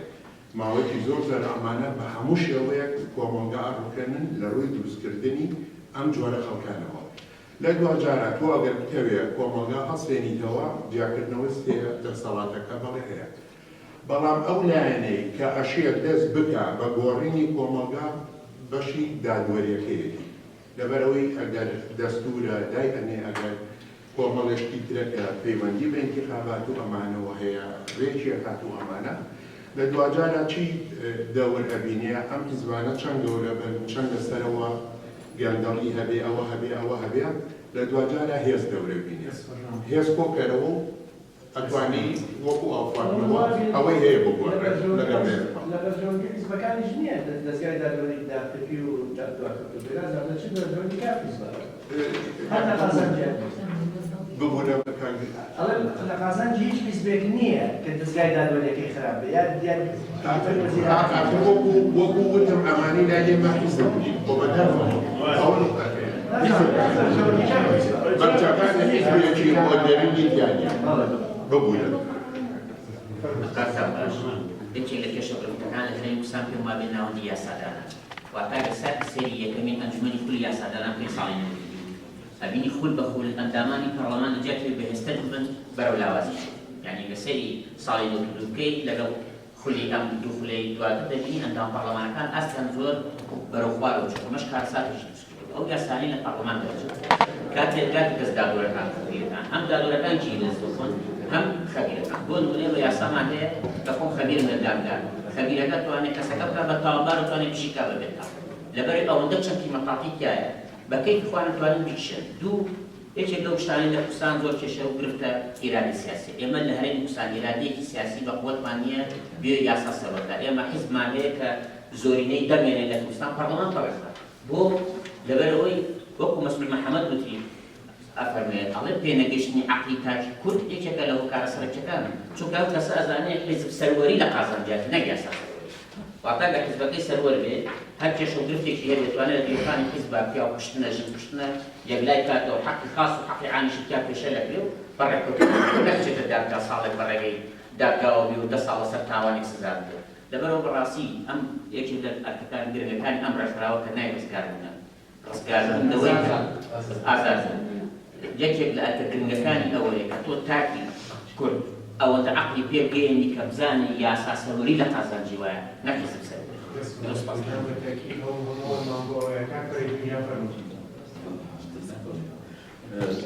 كان نص فرق من دومان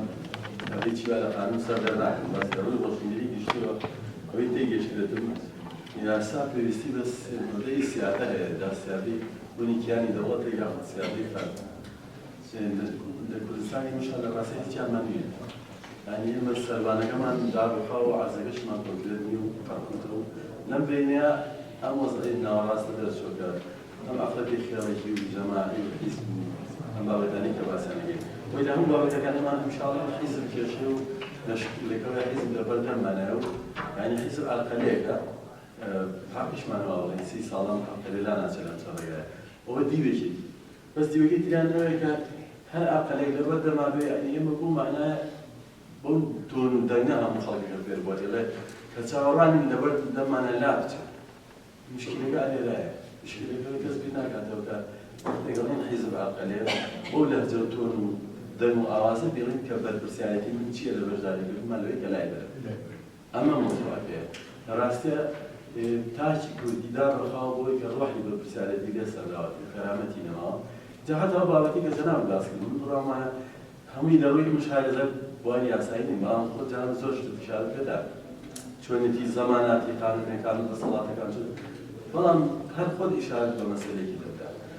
بوني كرامة إنسان تاكيد كخوي فرد شهامته به وفي روايتي نبي وفي نظمي وسوقاتي به كبرتيل والوجرة نفس التجار كاريجي كسيكتيروا أم راحته كبرين تلا بوالي راساي كده صلاة داربي تلا مبارك أنت صمانتي سلب خوي زماني بركشت بس أم راحته بنا براستي أو هيك إما بعد فرد أكيد نتنهم أو فردك تشجع السبستكان ببناء أعزابه أو يبقى كانوا منش فيلم جاي بمسألة بعمل مسألة يبتشوف جماعة مرة فقط مش تيجي زوج خوشي واسكت نتي فرد نشوف بلادية كده من الزكانة بعدين ساعات دو ينزل خالص وتي من الشارع رشتم من طلع ما استنخت أنا بوردم وتسلم حكاية الشارع وما استناني بدو بلادية باش دول دو يوم الساعة وخزني بس يوم الساعة بعدين خزني من ساعات دو ينزل خالص نانا كان خاد بير من دس يعني بكون كان نوختي نايم يوم خوت نوع عصريات وبس هم حكاية بوهلي هاتوا خەڵکی ئەم دێ وانە 10,000 ساڵە گاڵ بەتاڵ بەخێوکەم